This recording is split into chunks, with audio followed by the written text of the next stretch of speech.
Okay, Okay, so we shall. I just want to say hello again, everyone. Nice to see you here again.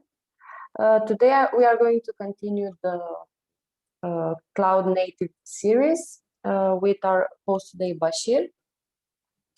Uh, the first webinar covered DevOps. Now we are covering Kubernetes, and we will arrange the third session as well. We haven't decided the time for that, so we will announce it in the community as always, okay, for the third part of the series. So I think that most of you already know our host today. He is one of our top webinar hosts in the community. He is also one of our top elite users in the community. So he's one of our most trustworthy and appreciated webinar hosts. Always a pleasure to work with him. So now I will let you, Bashir, take over. I just want to mention that we will keep the microphones muted during your presentation just to avoid any noise during your presentation. But our participants can, of course, use the chat option if they have any questions or if anything is unclear. And we will also have a live Q&A session where Bashir will answer some of your questions. If time does not allow it, you can also post your questions in the community, and he and our moderators will check your questions a bit later. I will kindly ask you to keep your questions relevant. Okay, so please make sure that your questions are related to today's topic.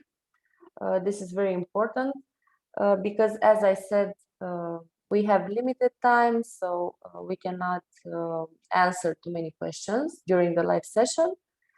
And as always, we will also have an activity where you are welcome to answer 3 questions based on the content that was presented today. You can win 600 high coins, and also the 3 best questions that are related to today's topic will be selected by our host today and rewarded with high coins as well. I will share the link where you are invited to go and answer the questions and also post your questions. I will refer to it as the webinar post. Bashir will also mention it probably. So the webinar post is the post that I will share in the chat. You will see it, and you will be able to also find the recording of today's session uploaded in this post as well. So everything that is related to today's session will be in that post. Okay, just to make sure that it's not difficult for you to find information or to participate in the activity. So I shared the link now in the chat. I think everyone can see it. So this is the webinar post in the chat. And okay, Bashir, I will let you take over now. Thank you. Thank you, Ms. Alina, and welcome you all again to the Going Cloud Native with DevOps and Kubernetes series. That is our second part. First, we had DevOps.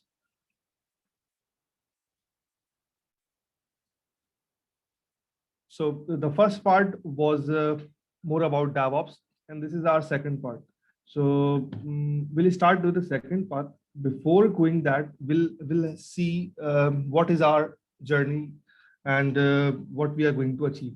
The first part we will be having was about DevOps. That is essential for any cloud native deployments. Then today we will be having Kubernetes The Giant, because we will be start exploring what is the world of Kubernetes and how do we use it and how Huawei Cloud is supporting us. And then in the third part, we will be seeing how to develop these applications with the use of Huawei Cloud and DevOps tools. We may add another part for Kubernetes if required, or any other topic which needs your attention. But right now, this is our path to follow, because this is a journey comprises of different technologies, different tool sets. So we try to cover as much as possible. So what you will going to learn today, that is very important. The first thing is Kubernetes. We will try to learn more about Kubernetes, its benefit, its architecture, its component, and also start deploying Kubernetes on Huawei Cloud as well. And then we'll be using different tools of Huawei Cloud to build some application and try to demonstrate some output over it. And then we have a live Q&A session as always, and a quiz, and also some sort of a reward in the end. But I'll try to answer every question, but try to be specific, as Ms. Alina suggested, that regarding the topic, if you have any other question, you may ask over the forum. I'll be happy to answer. That's not the issue. But as the webinar is very dedicated time, specific time, so we need to be very specific with our content. So that was a quick request. And then definitely the more about Kubernetes, it's the theoretical part and the practical part as well. So for those who don't know me or yet to know me, so it's a quick description about myself, what I do. You can follow me on LinkedIn, on the forum. I'll share the link of my profile, or Miss Alina, if you can share my profile in a chat, so that would be a great thing. Yes, sure. So thank you. So I have conducted many webinars at Huawei Forum and different forums as well. This is my 7th one, and specifically the second in this year. So these are some certifications and details. But right now we are starting our journey of cloud native. So before that, I'll ask you, what do you think cloud native is? You can just write a single sentence on the chat. I don't need any big definition or some thesis like project. It's just simple definition. What do you think by the cloud native? Because we have been following this topic for a month or so. We had one webinar at 23rd March, and that is the second part today, 24th April. So the world of cloud native comprises of 4 basic ingredients, you can say: DevOps, containerization, CI/CD, and the microservices. First, we had a detailed discussion on DevOps, what DevOps do, how it helps us, and everything all about. In the second part, we'll be more focusing on containerization, or you can say the controlling of containerization, that is called orchestration. Definitely this microservices will be using container, and containers are being managed by Kubernetes. That is our topic. But before going that, let me take you to some history point. Like 20, 30 years ago, we had different approaches. You are having for development cycle, we had servers, we had data center. But as the time progresses, we move to DevOps, we move to microservices, where all the architecture is divided into a smaller part, and then the physical servers are no more widely used. We use containerization, and we move to the cloud. So that after 2010, the scenario is entirely changed. For that part, we need some services, some tools, some you can say softwares to manage, and then all that operation which is being performed over is being done by the Kubernetes, because there are multiple of containers, and then all these containers are managed by Kubernetes.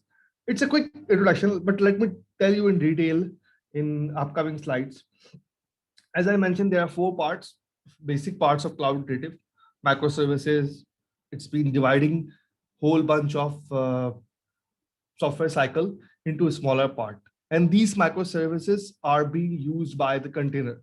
Every service, every software, smaller part is hosted in a container. And then we have multiple of containers. How do we manage these? This is the topic which we are looking for today.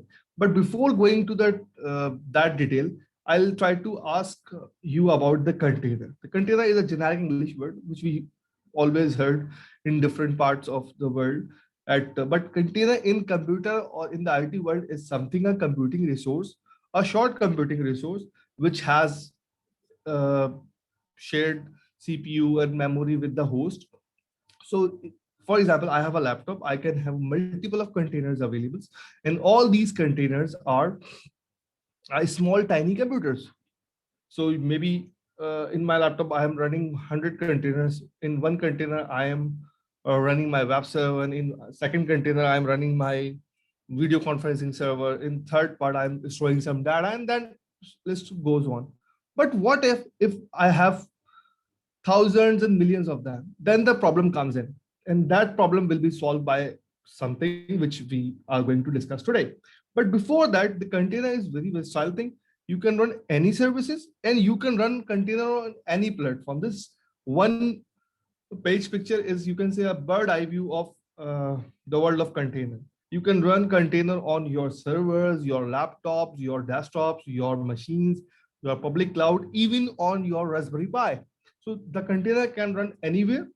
It's a small computing resources, and you can run anything, a website or an email server, anything you can. But the most of things can be run on a container. But what's the issue? When we have millions and billions of containers, and the Google is running 2 billion containers per week. That's been 8 billion containers per month. That is the population of our whole world. It's been one container for one people in the whole universe. But definitely these values can be changed, and these values are very dynamic. But just to give you an idea, so now you have a problem in your mind, like 2 billion containers, how they are going to be managed? Who is going to manage these containers? Definitely these all 2 billion containers are not running at certain location. It is divided into certain locations. They are divided over the period of time, everything. But still, the quantity is very, very high. Even if I'm running a container for my small office, maybe there are like hundreds, or maybe sometimes it's thousands. So it's not humanly possible to manage, operate, or you can say even build that containers. So we need some software, that is Kubernetes, or you can say container orchestration system. Orchestration is the word of an English. It's a little difficult word to pronounce, but it's a very good word. What container orchestration do? We'll come back to it. But before that, let me go to one slide, like this guy. Basically, what is this guy is doing? You often seen is this guy in a movie or some orchestra. He's doing nothing except guiding everybody to play which sound, which equipment, with like maybe he's guiding a guy. Okay, let's start piano, let's stop guitar and everything. This guy is controlling all of the people who are sitting in the orchestra. So yes, that's great, Horabas. Thank you. He's orchestrating. He is guiding everybody without saying a single word, with their action, with their gestures, with their maybe face expression, maybe body language, and they are communicating with like hundreds of people. It's not humanly possible that to communicate 100 people at one time, but this guy is doing the great job in a very efficient manner. So this guy is like a Kubernetes in the IT world. So let's come to the orchestration software. Uh, Container orchestration, there are many softwares, but definitely the Kubernetes is the worldwide king, you can say. Like 80-90% companies or resources are run by the Kubernetes. There are some features, there are some, you can say, USP, unique selling point. We'll discuss that. But what basically container orchestration does is important thing. There are plenty of lines written over here, but let me tell you in one single line. Orchestration means the software which orchestrate, or you can say, or in the easy word, to manage whole life cycle, starting from building container to managing expansion, scaling, troubleshooting, provisioning, availability, everything. The life cycle means the complete duration of existing of these container. So maybe there are one container, maybe there are thousands. Maybe the word is different. We don't call them containers in Kubernetes word, but for right now, you can say like containers. So to controlling whole life cycle of you can say containers or the pod is specifically the word is, it's being done by the container orchestration system, and Kubernetes is the you can say king of it. Actually, this is one of the open source software which was initially developed by Google, but later on it was delivered to cloud native computing, that is worldwide organization, and he is managing all that stuff, maybe expansion, their certification, their deployment, all that strategy of Kubernetes. So Kubernetes is an open source container management system for automating deployment, operations, scaling of containerized application, and creating clusters of container. I just read few lines. about Kubernetes that will help you to understand. Let me read it again. Kubernetes is an open source container management system. You just start focusing on each word. Container or management system, a system which manage like system, like we had learning management system, we have attendance management system, a system which is used to for controlling attendance of your whole employees. So it's a container management system, a system that manage all the containers for what purpose? For automating. It should be like automatic, you don't need the manual processes. Automating deployment to building and do operations, scaling of containerization. Like we have 100, we need to expand, so we need scaling. So it also does the scaling thing, and also creating clusters of container. Definitely, like I just give you example of Google, like they have 2 billion containers. So it's not possible that all these containers will be running on the same location. They are divided into different geographical location, different logical locations. So they just you can say they have a multiple clusters, they have multiple sectors, they are available. So controlling all that life cycle, maybe deployment, maybe scaling, maybe redundancy management, everything is being done by the Kubernetes. There are other softwares like Docker Swarm and all others, but Kubernetes is the one which is widely used. So it's a production grade container orchestration system, you can say. But that's the one question which often people ask, like how do we pronounce it? It's a little Greek word and difficult to pronounce sometimes. Some people say Kubernetes, some say Kubernetes. And so you can just call it K8s. The Kubernetes, in short, K8s means starting with K and end with S, and there are 8 letters between. So people normally, the techie world, people normally call it K8s. So you can say whatever you like. We discuss what K8 is.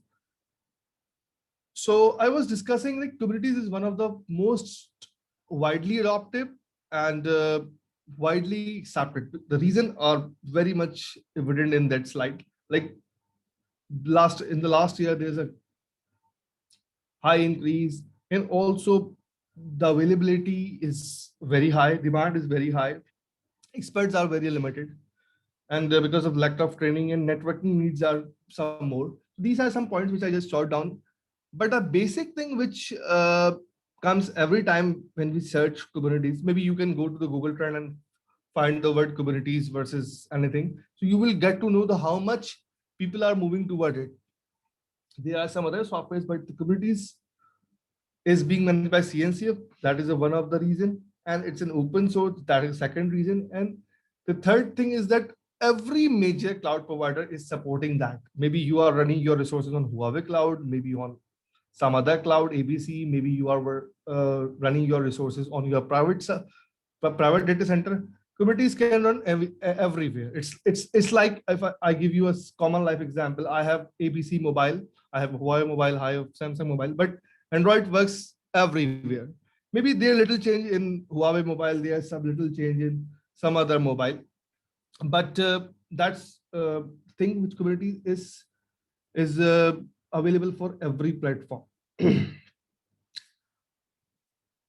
Now, what is the importance of that? Or you can say, why do we need cloud native application? That is very important. There are many advantages. The first thing which is written over here is the one of the best thing. For example, faster release space. For example, I am working in a software company and developing a software, and that software is very much efficient, but it release date is in 2028. So people will not wait. Maybe there are thousands of softwares that will come before that, but my software, the other company, they release software in next month, but it is full of bugs. So it should be very optimized. It should not be very fast, it should not be very slow, it should be optimized. So release cycle should be fast, because the changes are being made very fastly, but with some pace of accuracy. So Kubernetes, it's helping you to make release faster, because when you deploy your infrastructure, your software, your application on any cloud, it does not remain always safe. Maybe sometime the high number of users are there, sometimes the load are very minimum, sometimes people start using aggressively, sometimes they don't use much, sometimes traffic from certain location are there. Sometimes there is no traffic from any location. So these are all things. Sometimes there is an outage in certain areas. So all that stuff needs to be managed, and all that. If let me add some sentence so that cover the question as well. Kubernetes, as I mentioned, the Kubernetes is covering every aspect of your deployment. For example, I have one software I deploy over the cloud. I have different services. Like this software must have a networking part, some storage part, some computing part, some, you can say, computational part. So everything is being running on different resources of Kubernetes, and Kubernetes is managing all that resources. Different microservices are being, and Kubernetes is engaging with everybody, and they are expediting their operation very fastly. So that is some important things to discuss. But before going for further into the Kubernetes, let's discuss some architecture in a very quick manner, and then we'll see little benefits again, and then we'll focus on the lab part and different resources. But before the lab part, I'll try to explain few of the resources. Kubernetes has, you can say, hundreds of resources. To be specific, more than 200 resources, but we'll be considering the more famous ones, and then we'll deploy some application, and then we'll try to get some output from the Huawei Cloud as well. So I was discussing that Kubernetes works in a cluster. Cluster is nothing but a combination of common type of equipment. For example, we say this is a cluster of server. So there are hundreds of servers are working. This is a cluster of storage devices. So bunch of storage devices are over there. So the Kubernetes cluster is something which you can build on your physical or on the VMs or any public cloud, but they are the same, different nodes. All nodes are running Kubernetes. So there are two types of node basically.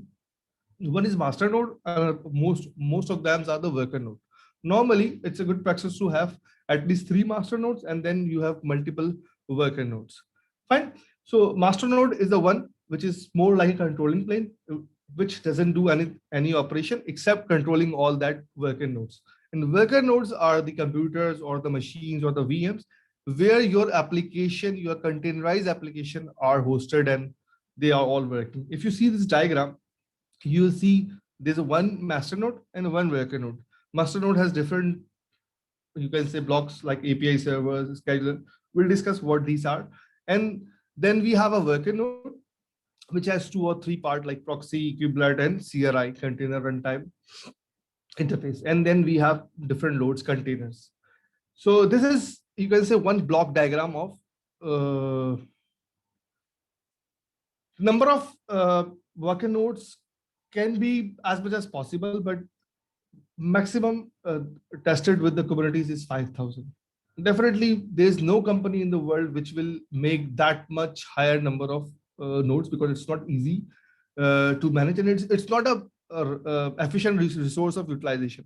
So they make multiple clusters according to their use, their use case. For example, if I say our whole resources of Huawei is running on Kubernetes cluster, so it's not possible that they will make one giant cluster. They will make one cluster for Huawei Cloud, one cluster for Huawei, you can say, community cloud, one cluster for enterprise solutions, one for the corporate solutions. So maybe they divide into multiples. So, but if you, for your answer question, you have 5,000 is it's the maximum number tested by the Kubernetes. So this is one more advantage of Kubernetes. They can scale up to higher number like 5,000. Okay. Which is better, master node and worker node? There is nothing comparison between. Everything is important. What do you say? You are the best, or your manager? Both has their job. The manager is, or team lead is the one who control all the team member, their working, their KPI management and everything. The master node is the one which gives controlling to all the worker nodes, and worker nodes are there to make pods and resources and everything. So if master fails, what happens? That's a very good question. So if you remember, I said it's always a good practice to at least have a 3 master nodes. That's in very rare case that one master fail and then second fail and then third fail. So every time you have a backup. If one fails, you will make one more. So the count becomes 3. But in normal small organization or in the testing phase, we have one master and one worker node and we use it. But in the production network, we have always the multiple level of redundancy. Even like, for example, in our normal lab system, we have one laptop, but in our company, we don't have one laptop, we have multiple servers. If one server fails, another one comes in. Okay. And so if I move a little further and describe all these parts again, like master node, what are the parts of master node and what are the parts in the, you can say, worker node. First of all, start with the master node. As the name says, it's a master, or you can say controller node for controlling all that application, all that information. Okay, so I think just to hold a question, you be right. I'll answer after a few slides. And I'll answer everything. Yes, we can use master as worker as well, but definitely we don't use because every node has a specific work to do. Your team lead can do your job, but normally he doesn't do that. Okay, he has another things to do. Okay, so let's come to master node first, and then we'll go to the worker nodes. Okay, so master node is the one which control all that activity. For example, starting from the information taken from yourself. For example, you being the Kubernetes administrator or the DevOps guy, you give a command to master node, and then master node will be responsible for getting it executed from the worker nodes. It's like the same example which I've multiple time I've given you example about your team. Like you have 5 people in your team, and there's one team lead who is receiving tasks from your manager or from the peer department, and then he is responsible for distributing according to the resources capability and resources availability. So the master node is the same. He get receives. Let me draw for you. Okay, so kubectl is a tool which is used for giving information or giving command to the master node. So let's put, let's say this is kubectl, and then this interact with API server, which is a one part of master node, which is responsible for covering different jobs. For example, interacting within the master node, interacting with the worker nodes, and interacting with the kubectl, or you can say human. Okay, let's do one thing very quick. Let's focus this part, and then we will start asking question, because if you focus over here, maybe most of your question will be asked, will be gotten from my discussion. If still, I'll promise I'll answer one by one after this this topic or this session. Don't worry about that. So the master node has different parts like schedule, controller, etcd, API server. That's great. So API server is more like you can say a main controller part, and a life of, you can say, master node, which interact with different part. Maybe he get information from kubectl or from the GUI, and then execute it on worker nodes and the master nodes. Fine. So let's be patient. We haven't discussed kubelet yet. We haven't discussed Kubernetes pod. You will get to know everything. Don't worry about it. We have extensive slides. We have different topic, and I have will be writing an article on it. Don't worry about it. You will get everything. Don't worry. And if you have questions, still if you, in your mind, you may write on, you can say, on the forum, on the post. I'll try to answer everyone. Don't worry about that. So let's focus on this slide first. So the API server is the one which is, you can say, a main part of a master node, and it is responsible to interacting and getting the task done with different participants, like worker nodes, with the, you can say, from the exterior world, from the organization, and everything. So when information comes to API server, and it has to communicate with all that stuff, then what does it do? It asks a scheduler to see if resources are available on our worker nodes, so I can assign somebody this task. For example, I receive one request from kubectl that please provide a resource, one pod. I don't know what is pod. Let's say right now we don't know what is pod. let's say we got a request from kubectl that I need one container in an easy word. So API server will receive this, and then he asks scheduler, so do you have resources available in any of your worker node? Let me know so I can assign. Then scheduler say, okay, let me see. And then the controller manager, this the second part, third part basically, and he's basically continuously looking the state of every worker node, every resource, what is the are they are having their desired rate and everything. If the state is available, then API server interact with etcd. Etcd is nothing but a database which stores every information about the resources. For example, we have not discussed the resources, but just for your common life knowledge, like resources means volume resource or networking resource or the pod or the container. So every manifest is available in the etcd. It's a database. So the API server will go to the database and give me the you can say template of pod. Let me give this. Let me give this to one of my worker node so they can develop. So the what should the flow becomes? kubectl gives the request to the API server that create one uh, container with ABC requirements. So he go to the scheduler and controller and get the manifest from the etcd, and then etcd give this template, and then API server send this to worker node, and worker node deploy that resource in worker node 1. But how it will deploy, that we will cover in the second part. What worker node does, that is important thing. So there are four major parts: API server, and then scheduler, which is responsible for monitoring resource usage and everything; controller, which always takes the what is the current state; and etcd is more like a database, or you can say it is store key value pair of all that API objects. Now comes to the second part, which is for the worker node. Okay, so worker node has two basic parts and one another part. The first part is kube proxy, and the second part is kubelet, and then we have a CRI, where in this slide it is written as like a Docker, but Docker can be replaced with any other software. But kubelet is a must. Kubelet is the same like a manager of worker node. All the information received from API server will be interacted with the kubelet. Every worker node must have one kubelet. Kubelet is the main, you can say, head office of that worker node. It controls all the information in and out.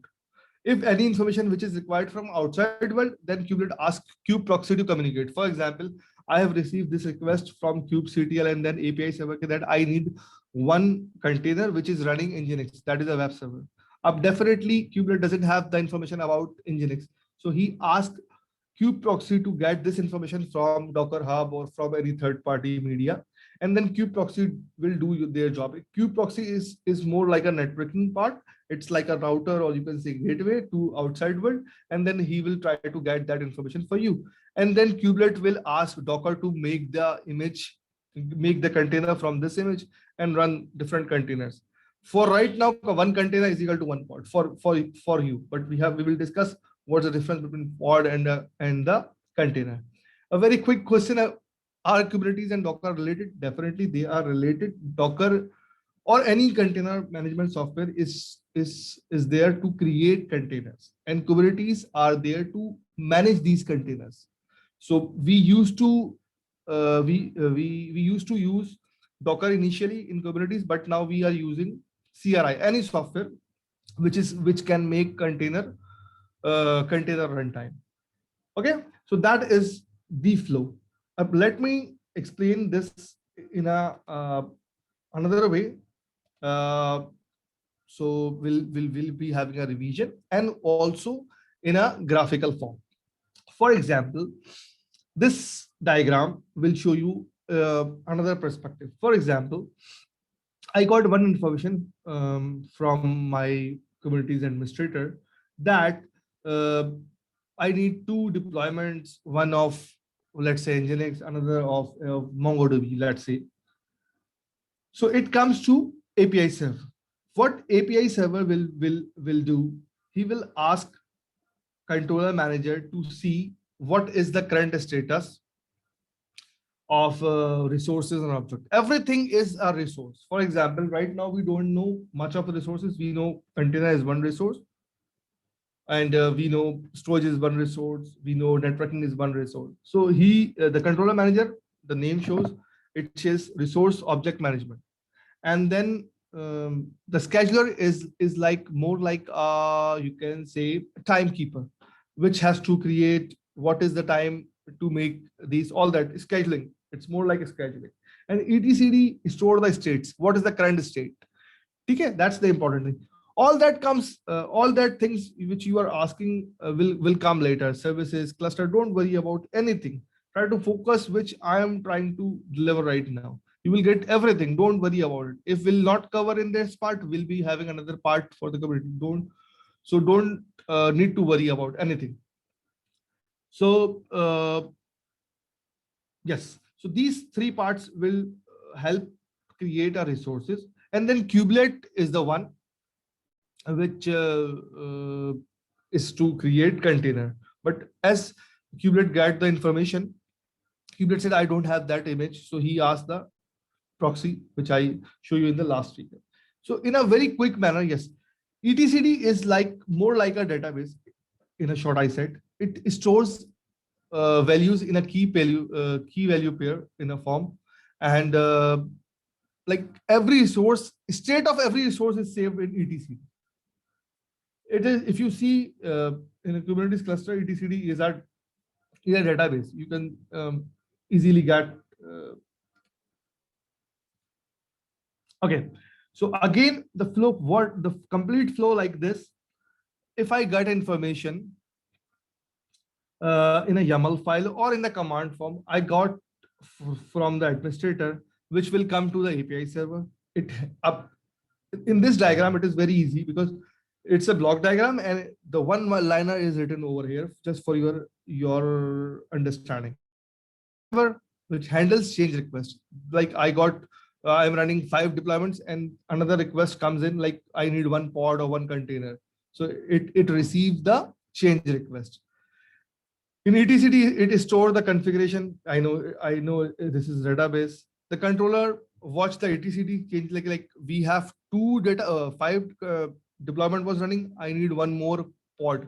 So the controller watches the etcd for the changes, and all the changes which are difference will be go to the scheduler, and the scheduler will ask the worker node to make this thing happen. For example, right now we have 5 deployment and I need one more pod.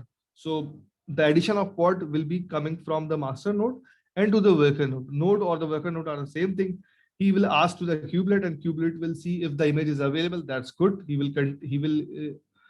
will ask CRI to make that container and then that container. Otherwise, he will ask kubeproxy to get this image from the third party, and that whole life cycle will be like this. kubectl, or in the short form, Kubernetes control or kubectl. It's a language, or it's a you can say command line to give information to the Kubernetes world. There are 2 types of information you can give it in a text form in a CLI mode. One is with the use of kubectl, or one is in a form of a YAML file. Maybe you ask him like, please create 2 containers in one line, or maybe you can ask like to create a batch file which has all that information. One is descriptive form, one is imperative code. So we'll see that thing as well. Don't worry. But now the important thing is workloads. What workload or what sort of a resources can be run or managed by the Kubernetes? That is very important question. That question I was thinking somebody will ask. But for your surprise, there are only few resources which is mentioned in this slide, but there are more than 200 resources that Kubernetes can run or can manage. There are some resources, like for example, volumes. Volume is a storage location. I know that thing for sure, but volume can be of different types. Storage can be simple storage in your hard disk. It could be NFS. It could be anything. So it could be on AWS. It could be on HuaweiCloud. Kubernetes can manage most of them. Some will be owned by the administrator, some will be owned by third-party providers. Okay, So these are literally very few resources which we normally uh, see. So we'll start with a very basic one, or you can say the very atomic unit. If I say what is the atomic unit of length, you will say, yeah, what is the basic unit of length or SI unit of length? You will say meter. If the length increases, you will count in kilometer, then things goes on. But the meter is the atomic unit. In the Kubernetes world, in the containerization world, the basic unit is pod. For your understanding, I asked you in the initial phase that one pod is equal to one container. But now we will deep dive more and we'll discuss how they are different and how they are interrelated. So if I jot down different resources in one block diagram, so it will be more like this. There's a one big namespace. Namespace is a logical isolation. I have a cluster of 200 nodes, but definitely all these 200 nodes are not supposed to talk to each other. So I'll divide into a separate part. Like if I give you a common life example, in our office, we have like 500 people sitting in our building, but definitely everybody has not supposed to talk to each other and not discuss everything. Maybe finance department has different things to deal. Technical department doesn't share any information with the sales department. Corporate department doesn't discuss or share knowledge with HR department. HR has different set of rules. So we divided them into the cubicles, or you can see the floors, or maybe in the different parts. But that all belongs to one office, ABC office, and they all are the member of that office. But they are divided into departments, so they can segregate their work, they can use their resources efficiently, and they execute their job. So here in the cluster, we will make different namespaces. For example, I can have three namespaces in my network in my cluster. One is production, one is development, and one is testing. So testing resources will not be bothering production network. Production networks output will not affect on development. And or maybe you can divide into a customer. Like I have one infrastructure, my customer ABC, other customer is XYZ, and other customer is MNO. So MNO should not communicate with XYZ, XYZ data should not communicate with ABC. So we will make division, and then this division is called namespace. If you are from the networking world, you know the concept of VLAN. VLAN is a virtual segregation of a network. Fine. So namespace is more like a resource, more like a logical one, which divide different resources in a one group. Then we have one resource, which is pod. Pod is the most common resource. You can say it's an atomic unit, the first resource which we use in any Kubernetes world. It's, or you can say the container. One pod is equal to one container, but pod can have multiple containers as well. Don't worry. But normally in the normal run, we say like this. Yeah, if you see this diagram, a container is, you know what is container, but the pod is the atomic unit of Kubernetes, which has one container in it. There are some time when we have multiple containers, but normally, like 90-95%, we have one pod is equal to one container. But there are some certain conditions when we need two processes to run together. For example, one is a web server, one is the logical, you can say storage of location of maybe some logs, logs and something. So we need two containers to run in a single pod. But we normally don't prefer, because if we put multiple containers in one pod, that will going to harm our microservices ideology. Microservices ideology is something which is we are dividing the work into a smaller part. So if we are combining two or three smaller tasks together, then definitely we will be not focusing on the microservices approaches. So in the easy way, or you can say the one pod is equal to one container. Whenever I say pod, you can easily remember that we are talking about the container. If I say about container, then you can easily understand we are talking about the pod in the Kubernetes world. And node is a machine where all that containers and the pods are running. So that's not the not a big deal to worry about. Now let's come to some other resources. So we discussed about the pod. it's a smaller deployable unit. You can say smaller deployable resource. For example, I need to deploy a website on Kubernetes cluster. So what I will do, I will deploy that website in a pod, and then that pod will be running my Nginx server or any web server. And then whenever I access that pod, I will get my website. But definitely pod is one computing resource. I need some other resources as well. I need a networking of to reach to that pod. I might need some storage and other stuff. So all that resources are different resources. You can combine together to make your effort. For example, if somebody comes in, I need to deploy my database server. So don't need, they just need a pod or deployment. Maybe they don't need an external networking because they don't want this database to interact with the external world. Maybe they need a service which is only to the accessible to the local world. So there are two different ways to make a pod.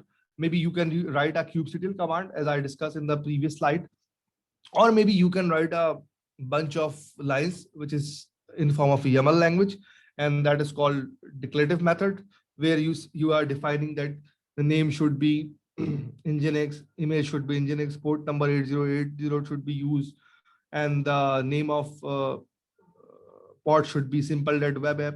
So you can have different things. Okay, and the one thing which is very important concept in cloud native, especially in containerization and especially in Kubernetes, it's ephemeral.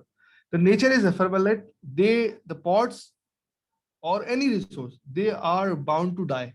They die after some time, maybe after 2 years, 3 years, 100 years, or maybe after 2 seconds. So they can keeps on creating.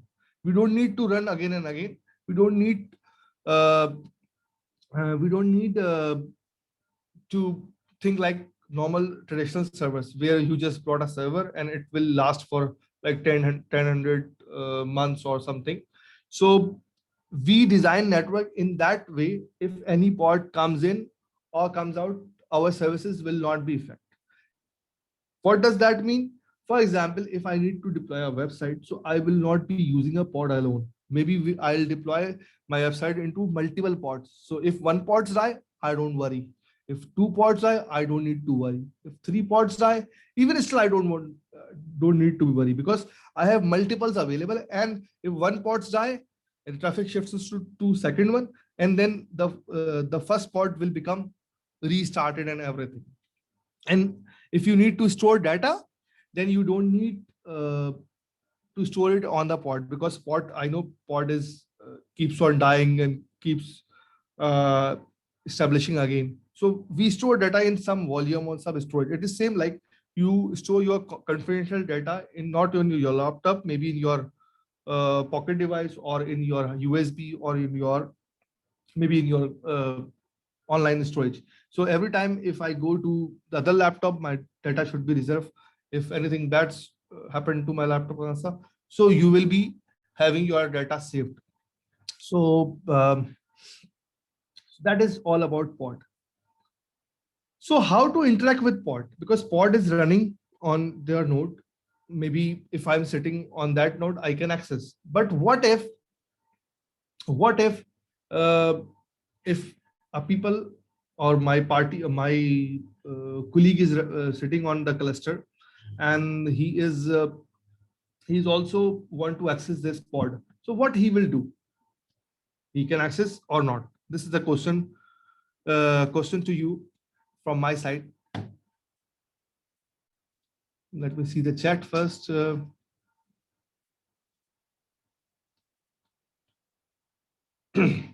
So we are sitting in a cluster and I deploy a pod and I'm working on that pod. But one of my colleagues also wants to access that pod. How can he, is it possible he can access?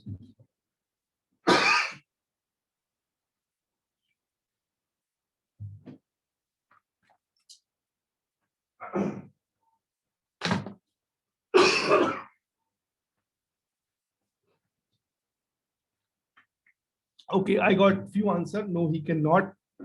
Okay, it depends upon the network.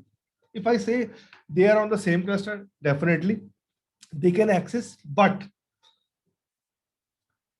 which need some services, which need some access. For example, if I have one file in my laptop, I need to share that file. Just a minute.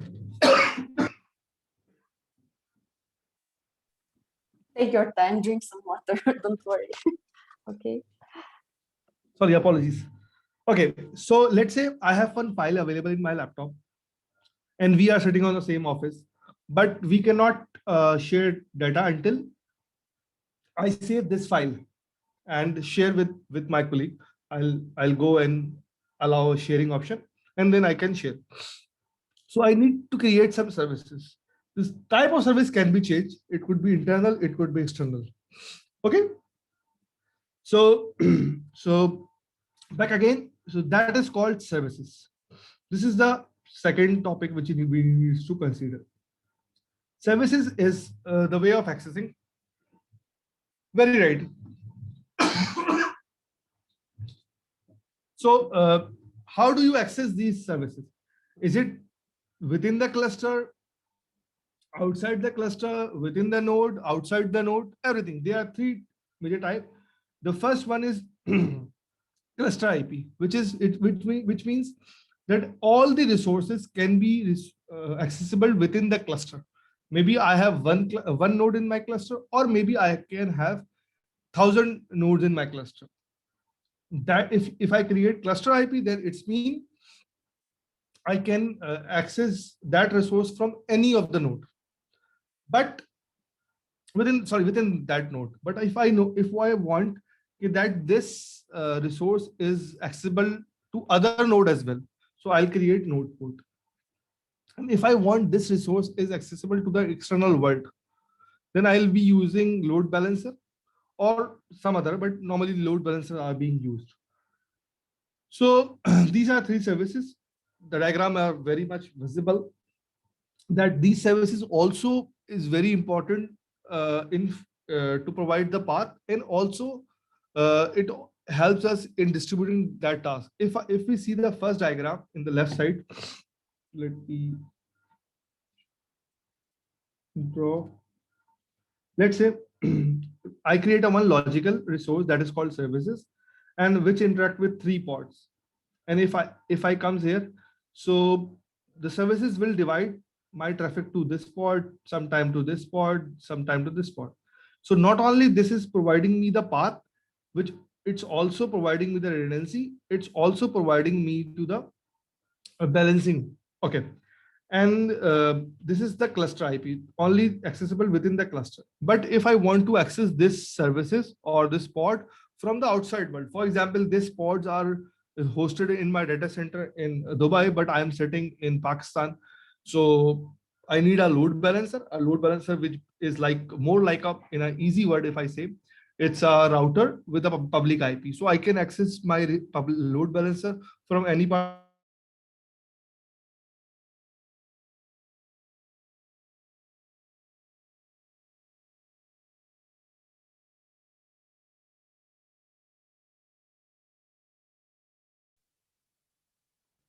Kashif, please know that I cannot hear you.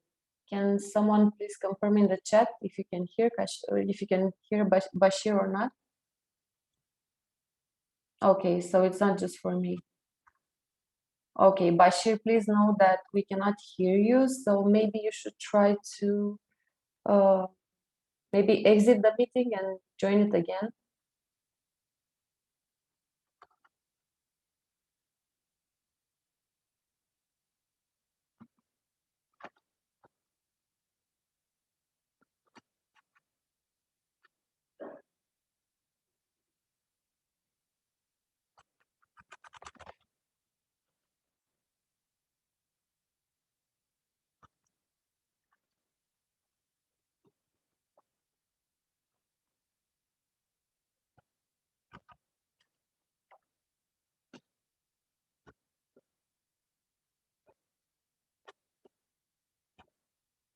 Yes, I informed Bashir that we cannot hear, and maybe he will rejoin the meeting.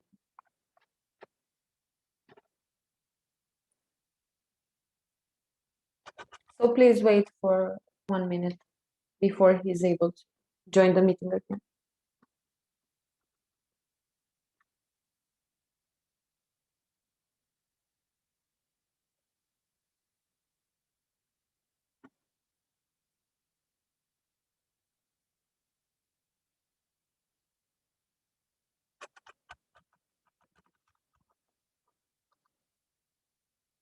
Okay. Please unmute. Okay, that's Okay. great. Hello. I can hear you now. We weren't able to hear you for about 2 minutes, I think. Okay. Okay. Okay. Let me show screen first.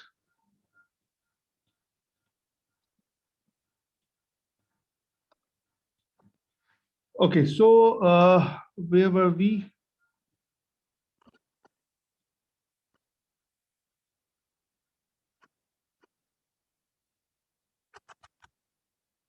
Okay, where we lost? Can you just repeat where were the? Are we clear with the cluster IP or load balancer? Okay. Load balancer. That's Load great. balancer. That's great. Okay, that's great.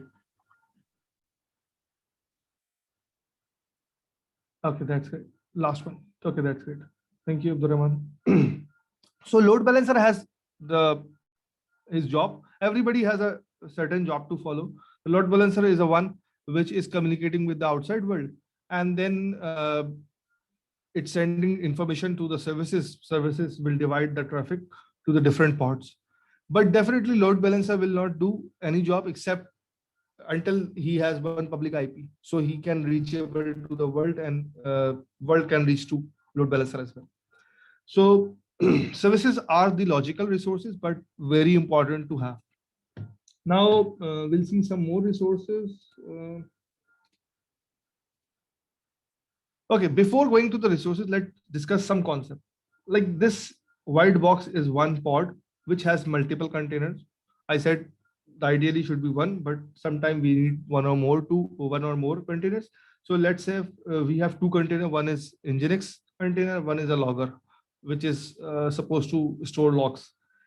But the IP is available on pod, not on the container. So it's mean both container will be having the same IP, and there are multiple of pods available in the node. So node has one IP, pod has one IP.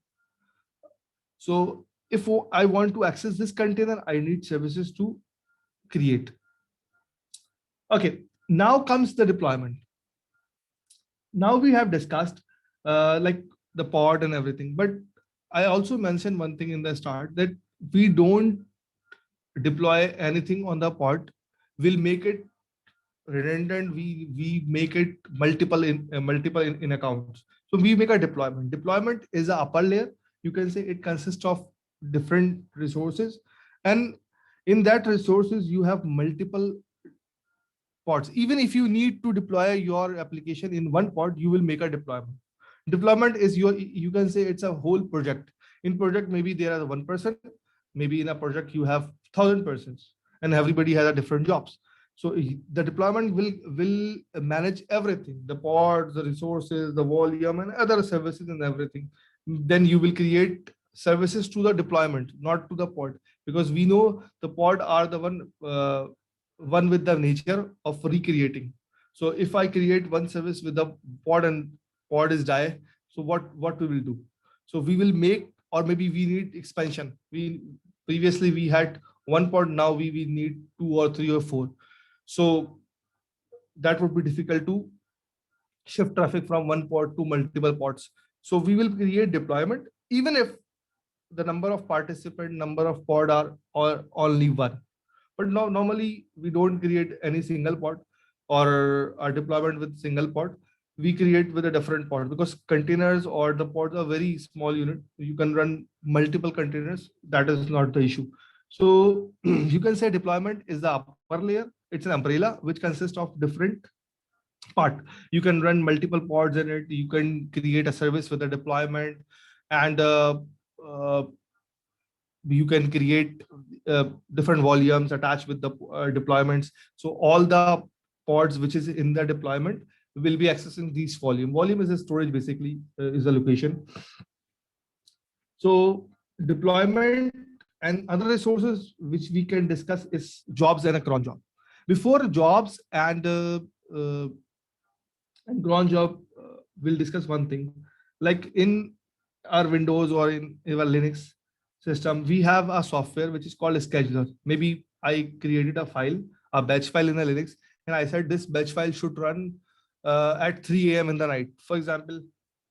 In WhatsApp, we have a backup schedule at 2 a.m. in the night.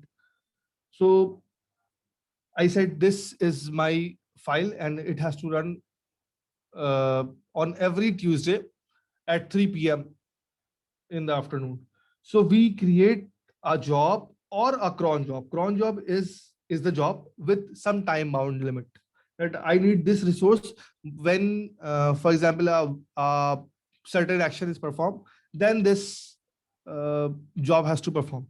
And job is basically a part with certain tasks. Like I need all the job is to create what job will do that he will interact with every node of the cluster and get his IP and every information. So that is a certain task which needs to perform repeatedly or maybe at certain time. So we create jobs and cron jobs. You can say it's a small task which is being created. Jobs and cron jobs create at any layer. For example, maybe during execution, before execution, like every resource in Kubernetes can be created via the command line. Like I said, kubectl create an ABC, or maybe I can write a YAML and then I'll uh, I'll create that resources. Maybe I can write a big YAML which consists everything, starting with the deployment, then resources or services, then cron jobs and jobs, and then something for the volumes. So we'll write one big giant YAML and then run that, and boom, everything is created. The whole infrastructure is ready. That is the beauty of Kubernetes. But for understanding, we are creating, or we are discussing one by one.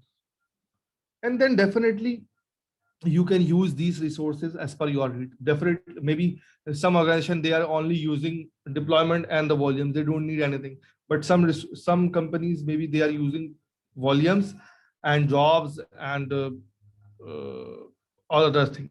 So every time all that resources are being made on the infrastructure, that infrastructure needs to manage by the operator or by the company. So that remain always been a hassle. So we use the support from our cloud providers like HuaweiCloud and AWS and Google. So they have to maintain all that infrastructure problem, resources problem, and then we'll do the operations and we will do the task and get most of it. So we have one service available in Huawei Cloud, that is CCI, Cloud Container Instance. That is basically a serverless engine.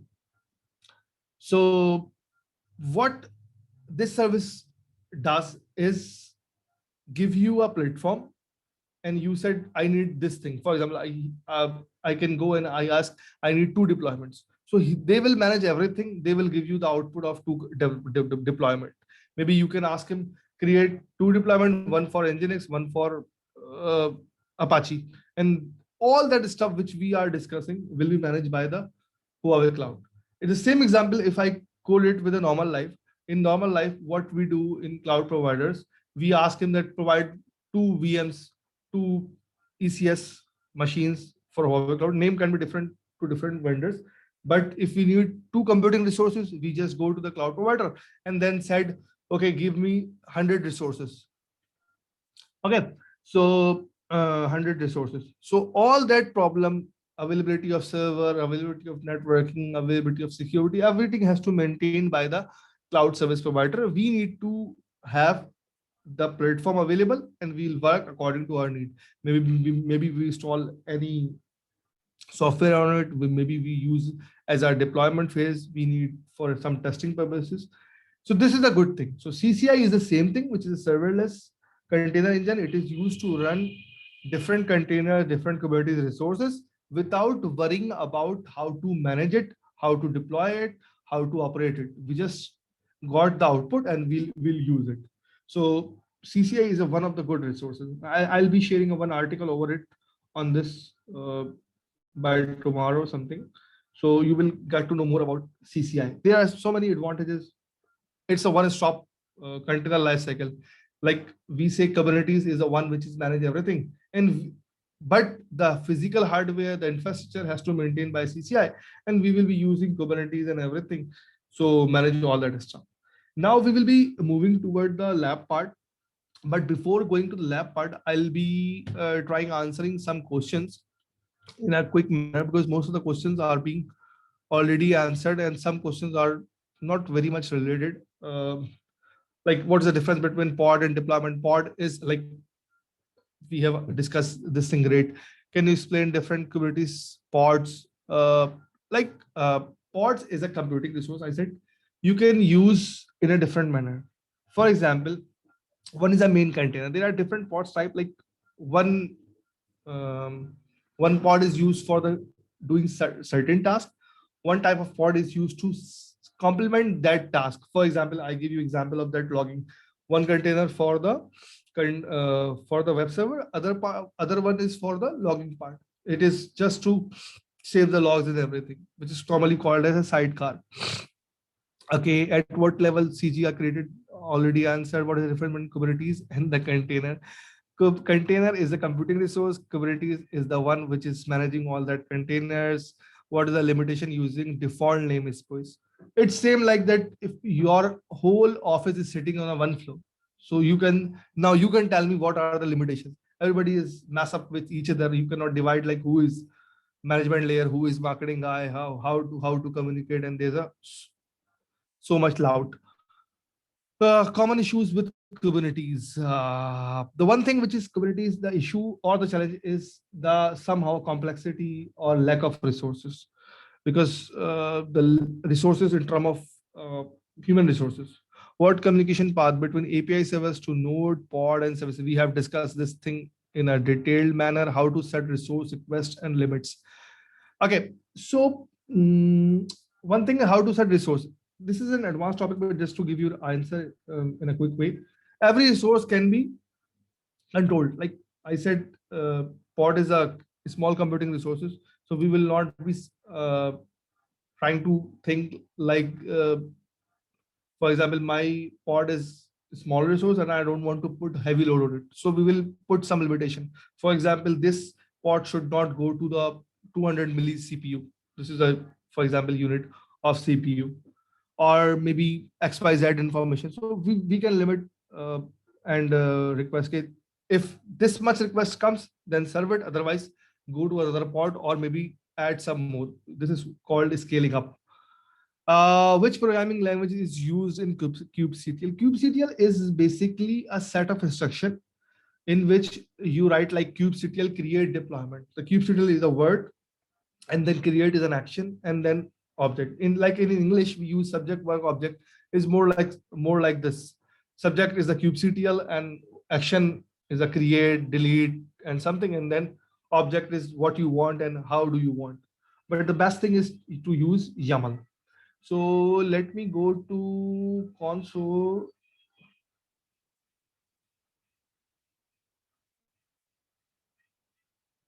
Let me open console.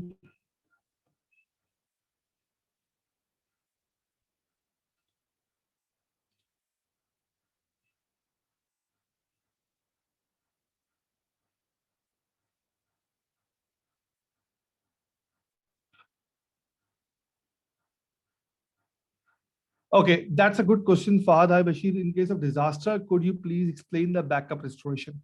Okay, that is the reactive approach. The proactive approach is to make system very efficient. For example, start with let's say you'll deploy in a redundant method.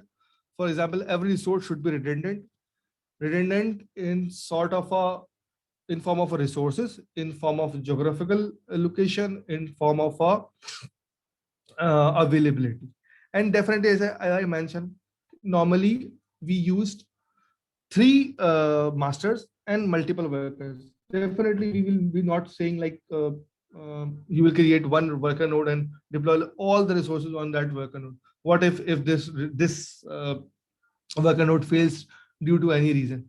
So we need multiple. So redundancy has to maintain at every layer. It's not about only the resources. Okay, please give some example of security measures for Kubernetes. Okay, I'll give you two or three. Then you will thank you, Fiza. Uh, will you understand? For example, I have multiple worker nodes. Okay, and they are available on internet. So when you add that worker node, there is a security encryption. There is a security mechanism. Only with the particular you share the key, and then only the specific worker node can access. And all these worker nodes are on the private IP, so it is accessible to you wherever you want this the resource which you need. By default, everything is under the private hood. If you need some resource to be publicly available, then you will create a load balancing or ingress server or something, and then you give the availability of internet to that resource only. Okay, so good question. I'll explain more. So let's come to the our lab part. Before going to lab part, let me show you some things and then go. But there are multiple resources available. You know, we have discussed a lot of these things. And these are multiple steps we are following. First, we'll create namespace, then subnet, then deployment. How do we deploy? By using YAML. And then we will use CCI to acknowledge. Otherwise, we need to create cluster. We need to manage clusters with different nodes. But thanks to HuaweiCloud CCI, that will do all our job. Okay, so this is, you can say, our steps. I'll just jot down for you. And these are some steps because this presentation is available for you for future reference as well. But definitely all that stuff will be showing to you. So let's go to our console. Let's say this is our console. Let's go to the resources. You can see this is computing resource, storage resource, networking, all that, but we'll be considering of the containers. Right now we are using CCI, which is Cloud Container Instance, or in short CCI. CCI is basically a serverless engine which provide you about the availability of resources. All are being managed by Huawei, so you don't need to worry about anything. The first step is to create namespace because we need a isolation from the main part. Okay, so right now, okay, so the step is very simple. Create a namespace. I can give a name, or VPC. Okay, let's say I use the existing VPC. There's multiple VPCs I have available.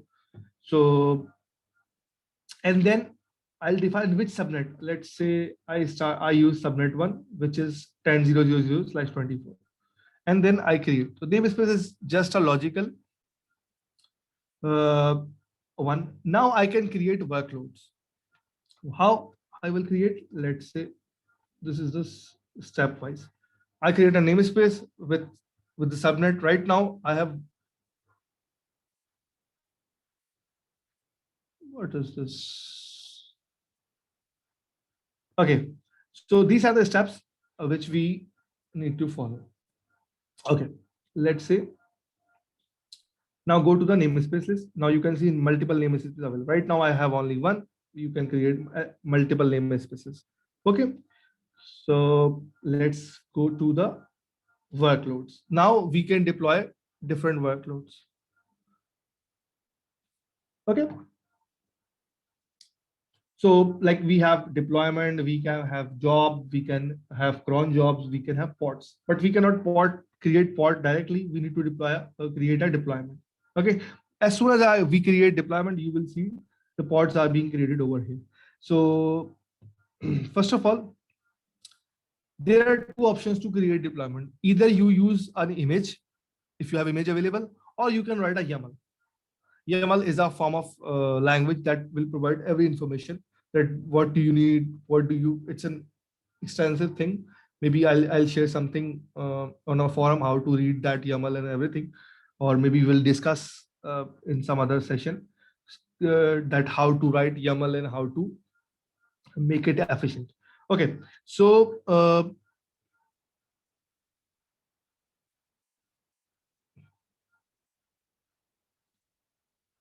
what is this line? Anyways, so we have two options. So I'll be using create from YAML. Okay, this is one simple configuration available. We can add this and we can even download it. Now you can see the important thing. First of all, kind means what is the type of resources. We are using deployment. The important thing, replicas, how many pods are there? Replica is 1. It's mean how many pods? I said you can have it like 8, 2, whatever. Let's say I'll put 2. And then important thing is specification. The image name is Nginx. I'm using Nginx container image. It's mean I'm deploying a web server for you, and then this web server is used to host a website, and then will try to access this website from the external world as well. And then we put some limit, like should be 1 CPU, memory should be 2 GB and something. This is the limit, this is the request. Okay, and then we create. Okay, it takes little time. Meanwhile, it is deploying. What we can do, we can create a lot networking part as well. It takes like 20-30 seconds to make it available, and then we go to the pods, and you can see pods also starting deployment one. Do you remember I put replica 2, so you can see 2 pods are there. It's mean if one pod is die, still my services is okay to have. As soon this pod die, services will be running from here, and then this pod starts recreating itself by the use of Kubernetes. This is the beauty of Kubernetes. As soon as this die, it will again restart, or it will maybe, and if the load increases, maybe 2 or 3 pods more will be created. Okay, so these are the 2 pods which is having a image of Nginx. But the important thing is, let's go to deployment first. Now you can see pod is normal 2 by 2. It's been 2 was suggested and 2 is okay. Let's go into it, and you can see all the information. The pod list. The pod number 1 is running. The IP is there. Request is there. The cost is there, and each pod is having this availability. I can see event, all that stuff which we normally use with the CLI. Now we can see in a one window using Huawei CCI. So you can see replica created, all that logs which normally we use by the command. Okay. Okay. Now we can add scaling. We can add 2 more instances and something like this. And the good thing is that I have all the information about this pod available in one window. I can see log. I can delete the one pod. Let's say this is one pod 10.0.0.86. Let's say we delete this pod. Maybe it got some error or something. So as soon as this is ending, the another one is creating. That is the beauty. And if I go to the pod, you will see now 3. You will see 2 pods available, because we defined 2 should be available at every time, regardless of the fact. So 2 by 2. Still, 1 was gone, and now the IP is changed. Previously, it was 86. So maybe this pod has some issue, or anything comes problem with this pod. So this can easily. I can access this pod using some information. Maybe I can access the container in it. Even I can go to this container by using CLI. Let's say I can put any command. Let's say ls, because every container is a small computing resources. I can put something on it and will have a good idea about it. But right now, what happened? This is a deployment which having 2 pods, but they are not accessible to the outside world because they don't have any services. So let's create some service for it, and then we'll see something for this. So let's go to networking and load balance.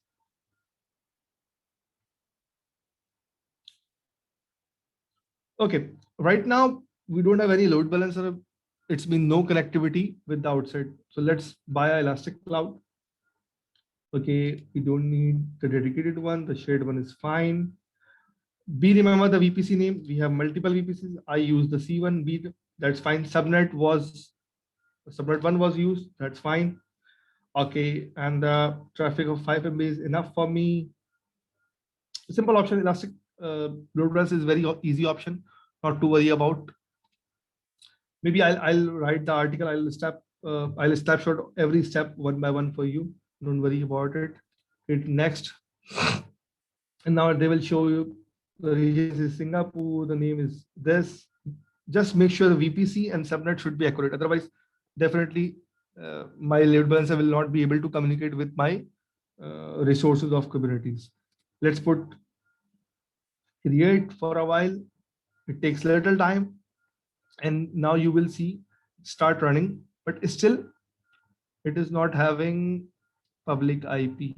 Right now it's having only private IP. Let's wait for a while.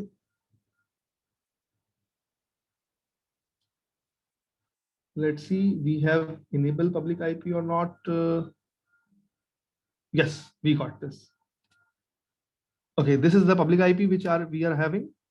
Let me, okay, this is the public IP. Let me copy this and open over here. Right now, this load balancer is not accessible. Nothing is available in this. What we will do, we will add a listener over here, because this load balancer should communicate with our CCI. Let's go to our CCI. And this is a dashboard, like we have one deployment, one is okay, 2 out of 2 pod is okay. Green means available, red means unavailable or abnormal, yellow means deleting or something. So we have some resources available over there. Now let's go to the services, because we need to communicate this resources with the outside world. Okay, by default, this is the kube services. Don't worry about it. This is by default service. Okay, now what we want, we have two types of service, cluster IP or the load balance. Okay, so we'll create load balancer because we need this resources to be communicate with the outside world as well. So first of all, what we will do, the name of namespace, we have only one, that's why we select this one. And then workload, we have one workload, that is CCI, we select this thing. And then which load balancer we use, we have only one, that's why it is selected by default. And which port you need to be accessed, because we are running Nginx, that is a web server, and we need port 80 to be allowed. Now, just to repeat again, the load balancer service is to use to communicate our local resources with the outside world. Though we define different parameter. Namespace, we have only one namespace, so by default it is selected. And then we select workload. This is important. Which workload you need to communicate? Right now we said our deployment should connect with my load balancer, so I can access load balancer, so I can reach to my deployment. And then service name, he created by themselves. And then it should be public network, because I want it to be reachable to the public. I can make it private as well, but I don't need it to make it private. The important thing is which port I need to use. I said I use TCP or UDP. I said I need a TCP port 80, and then container port is also port 80. Maybe if I have multiple containers, I can use different ports, and I create submit. Service is created. Let's wait for a while.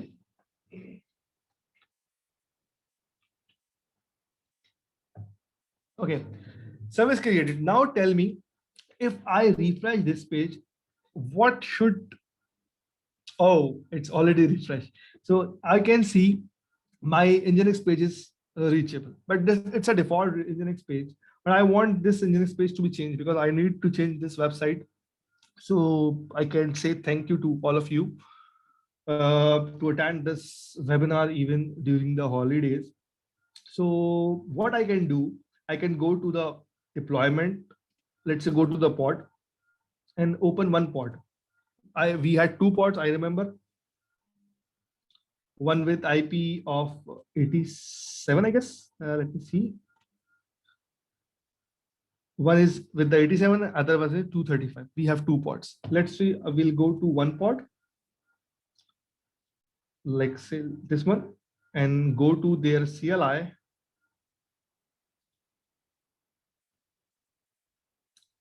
What if I change the index file so I can see this file? Let's say what I can do, find something, or actually I'm doing nothing. I'm just trying to change this text so we can see this text as well. What is this text? Welcome to Nginx. Let me copy this for you.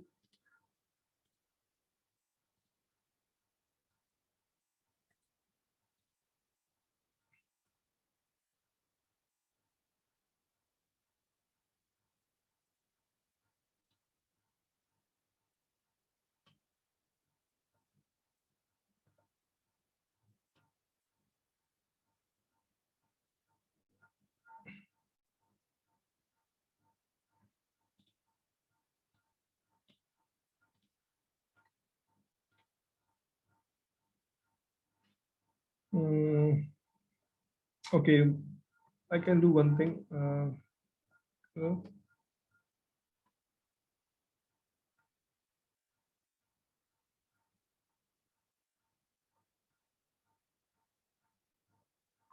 User and put it into user. I get share nginx index HTML index. Okay, let's try to refresh this now for multiple time because we have made a change on a pod level, not on a deployment level. Maybe you can open this link and try if it is updated, or maybe we can. Okay, so we can do one thing. We can copy this line and change this to be made on deployment level. So it will be accessible to all the pods. Let's say.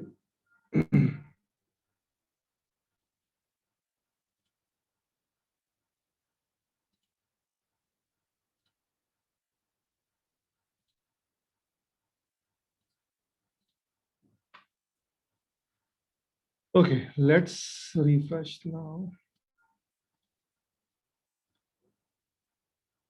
This is one pod. Let's say.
Okay, so that's visible. So that was the location. I was copying a wrong location. So anyhow, so you can see I can change my website and deploy. So I don't need to worry about the infrastructure and anything. We just focus on the objective. The objective was to learn different resources and how to use that resources with the use of CCI. And CCI is very, you can say, customizable, very elaborative. You can have different options. Like the dashboard is very much elaborative. You can see different KPIs and everything. I have number of resources, how many memories, any issues will be there, how many CPU uses are there. You can create job, you can do some deployment. So before handing over to Miss Alina, let's see a few questions if we have. Where do we? Okay, that is. Let me answer her, but in a quick and easy way to everybody else can understand. Otherwise, you can discuss me later on offline. The config map or the secrets are the location, or you can say small storage location where you store some information, which is like it's like a variable location. Or secret are like the password.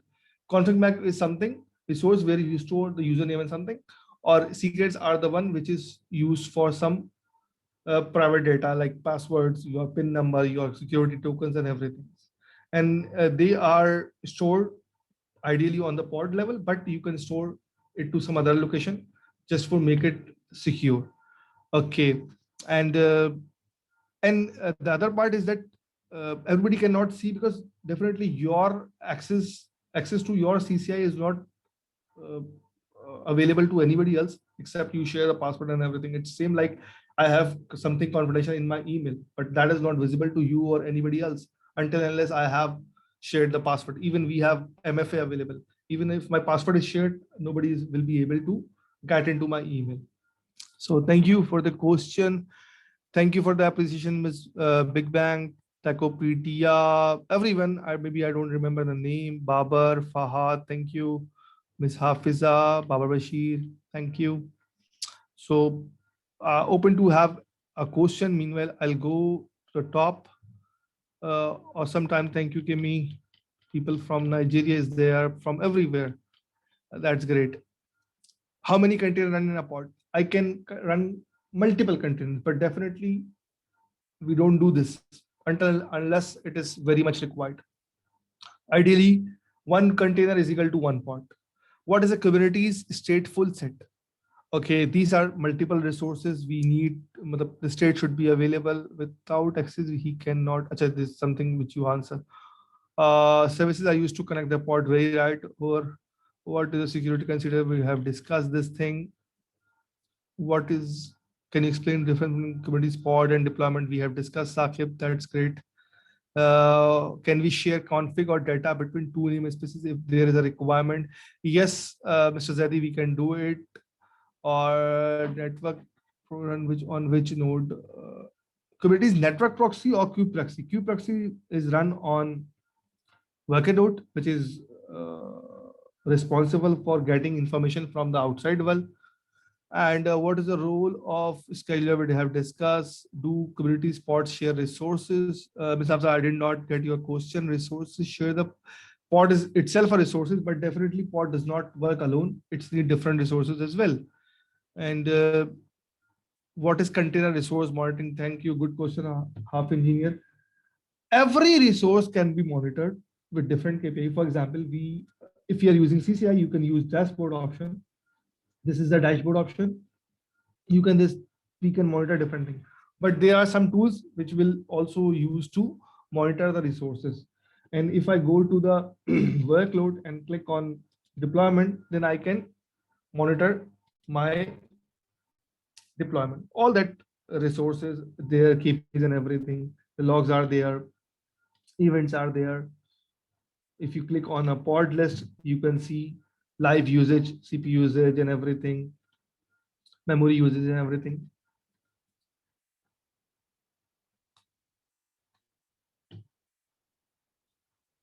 So, and even you use different thank you, Fan. What are some common challenges that are faced to deploy and managing Kubernetes clustering? That's a good question again. Actually, very few, because we have discussed in the start this thing. For me, there are four challenges, or you can say four problem normally people or the organization faces. First is resources, the human resources. The second thing is the complexity. Complexity in terms of Kubernetes is very versatile, dealing different things. So you need some people or some resources which are capable enough to manage all that stuff together. Because even if you are the DevOps guy, or even if you are from the IT world, you need to have some networking knowledge, you need to have some IT knowledge, you need to have some security consideration as well. So that is one option. Second is,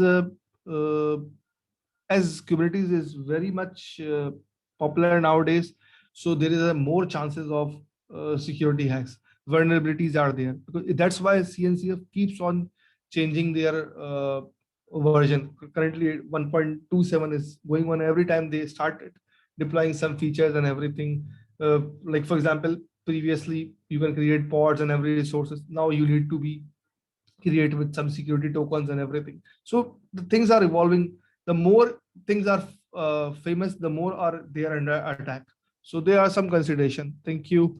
Acha, one question is Kubernetes volume. Volume is nothing but a storage location. And Kubernetes is also managing, or you can say dealing with the volumes. There are thousands of volumes available, types of volumes available. For example, storing data on your laptop is one of the basic thing. You can use NFS. This is very dedicated topic. Maybe if you can, if you want, we can have one more session for the Kubernetes. So we can do this thing. Otherwise, we will be deploying the third part, which is conducting third part, which is specifically for the designing some solution or over different, like we use CCI, maybe we are using another tool other service, CCE, that is managed Kubernetes. So you can do this thing as well.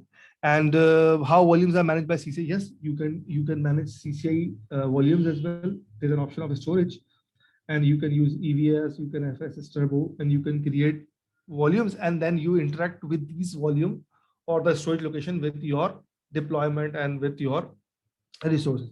But just do one thing, keep in your mind that CCI is the tool which is normally for testing and for small medium enterprises.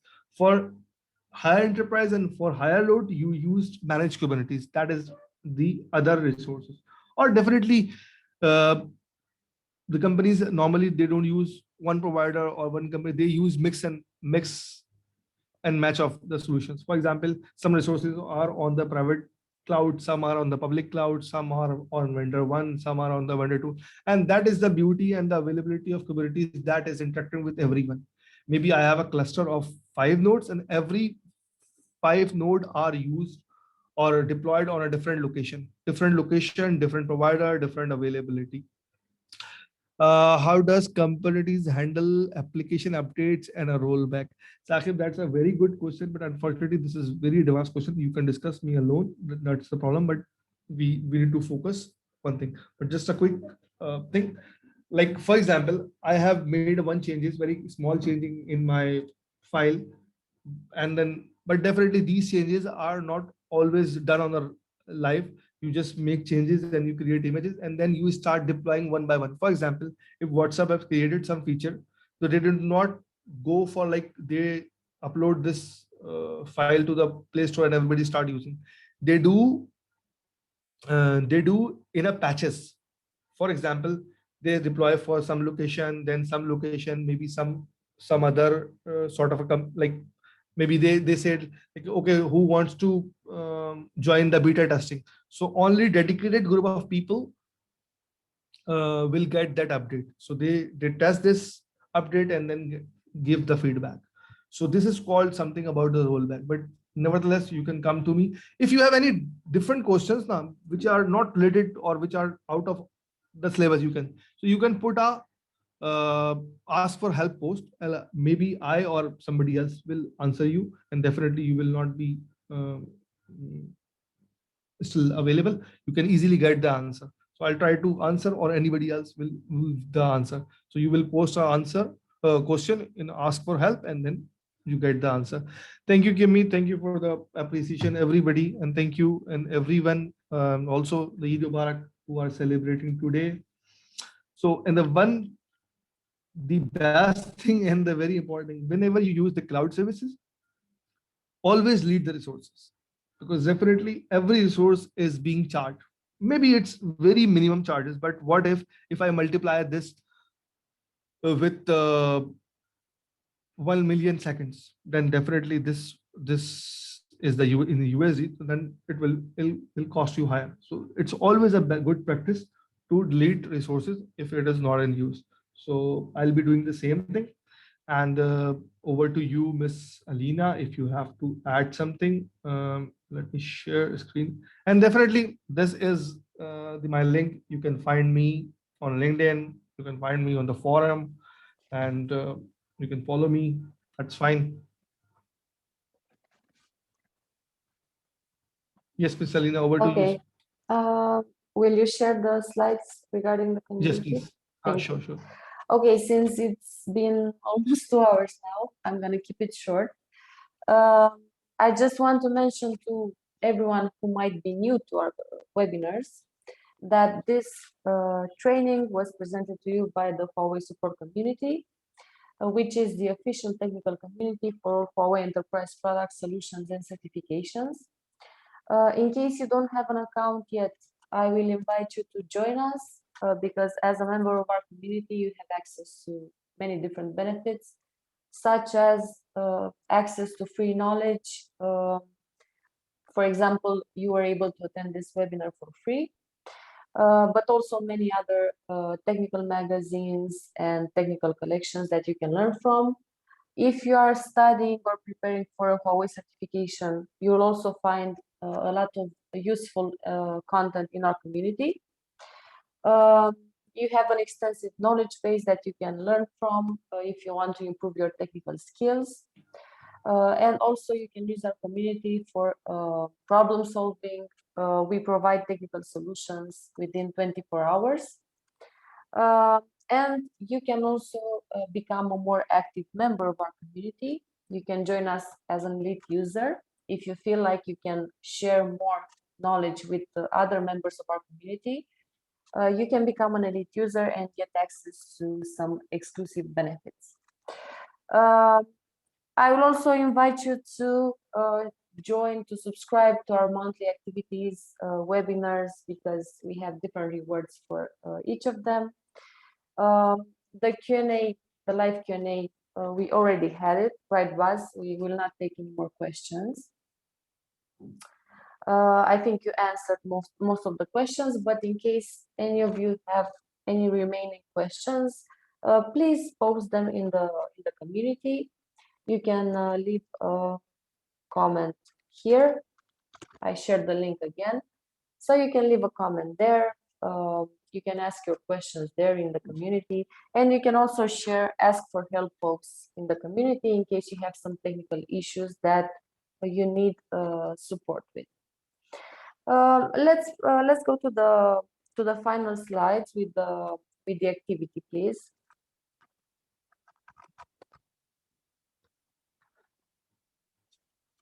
Okay, so as I said, we have some activities.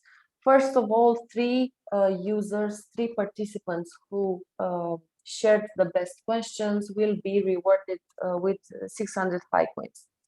And since I received some questions earlier regarding how we select the users, please know that the three users are usually selected by the webinar host based on how relevant the questions are. So it's not the number of questions you post, it's the relevance of the questions you post. The questions need to be relevant to the webinar topic. Okay, so this is what I wanted to say first of all. Second of all, the 5 winners who answered the 3 questions correctly will be randomly chosen. So we want to give everyone a fair chance to win. And the only way to do that is by randomly selecting the winners. And as for the 3 best questions, I think that the webinar host is the most qualified person to select the best questions that are relevant for that respective session. Okay, so with that being said, I invite you to go to the community and answer the 3 questions that will be presented. I will also share the questions in the community after we end the live session. The rule is that you need to leave a comment below this post with the 3 correct answers. And as I said, 5 winners will be randomly selected afterwards. Bashir, will you present the 3 questions? Of Sure. course, the questions are related to today's topic as well. Definitely, they are. Yes. Yeah. So I just quickly read out this question for you. Kubernetes is a container orchestration system. True or false? You know the answer. Don't try to write over here, please. Just maybe the post is hidden now, Alina, so they can start sharing their response on the post. Yes, I'm updating the post as you speak. That's I great. will add the questions, and also please note that the answers will be hidden, just because it's fair not to steal the answers, right? So Great. the answers will be hidden and will be unhidden once the activity time ends. Okay. Great. So second part, second question is, Dash is a serverless container engine that allows to run container without creating and managing serverless cluster. What is this? Options are there: Cloud Container Serverless, Cloud Container Instance, Serverless Service, or Cloud Fusion. You know the answer. The last question is also very easy. Dash are some of Kubernetes resources. Okay. The first one is Fusion, Container, Static IP, DNS. Second is Pod, Deployment, Config, Map, Job, Secret. Third is none of them. And fourth is all of the above. So all 3 are single answers. And definitely you'll be sharing your response. And and winning some prize.